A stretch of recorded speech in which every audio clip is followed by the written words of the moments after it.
Well, millions of us were riveted and inspired by the Olympics, especially children who may now have their own Olympic dreams. Joining us with advice for all of us, especially youngsters, 1984 Olympic gold medalist Mary Lou Retton and Chris Carmichael, Lance Armstrong's former coach. Good morning to you both. Good morning. Good morning. Mary Lou, let me begin with you. How old were you when you first started training for the Olympics? And can you describe the amount of encouragement and support you received? I was 7 years old, and the first Olympic Games that I can actually remember watching was the summer of 1976 in Montreal. And I remember this little girl from a country called Romania. Her name was Nadia, doing these incredible saltos and flips with her body. And I said, that's what I want to do. And truly, that's when the dream started for me. And you did it. Now, at home, you have 4 daughters. 3 Yes. are gymnasts. Yes. Do any of them hope to become Olympians? You know, it's funny, in our household, if mother can win the Olympics, any Joe Schmo can win the Olympics. It's kind of like, I'm mom.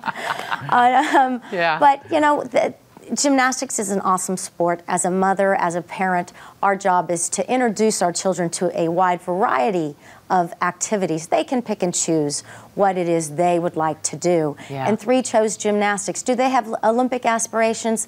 I don't know. That's a whole different level, and they know what it takes to get to that particular level. Do they have college aspirations? Absolutely. Yeah. Chris, let me turn to you. You're a former Olympian, and you coached 7-time Tour de France winner Lance Armstrong. What do you recommend for parents who have kids at home dreaming now of becoming Olympic athletes? Well, I think Mary Lou really said it right.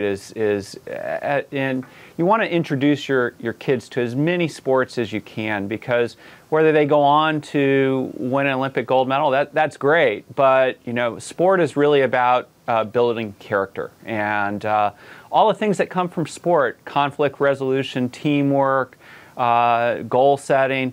That's about building the child's character. And I think that's really the most important thing that sport gives you. And some will go on and take it as far as the Olympic Games, and that's fantastic. But really, sport is about building better citizens for our country. Absolutely. Chris, how can you tell, as a parent, what sport your child is best suited for, and if they can truly compete at the Olympic level?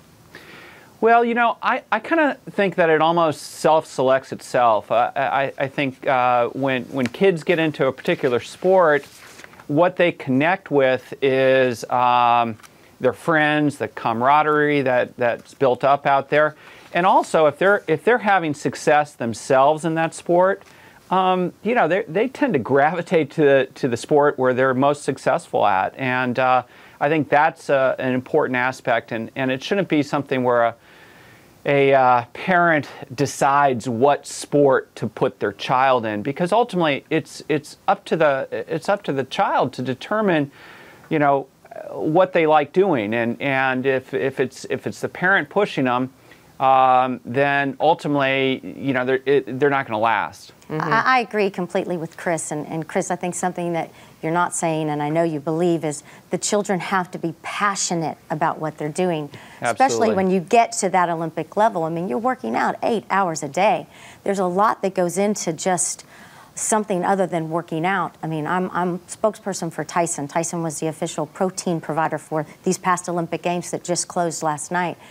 Fueling our body, performance, nutrition, all of those things, it is a full-time, day-to-day job that you've got to do, and these kids have got to be passionate about what they're doing, and they've got to love what they're doing. I was very blessed and very lucky to have found that sport, gymnastics, that fit for me.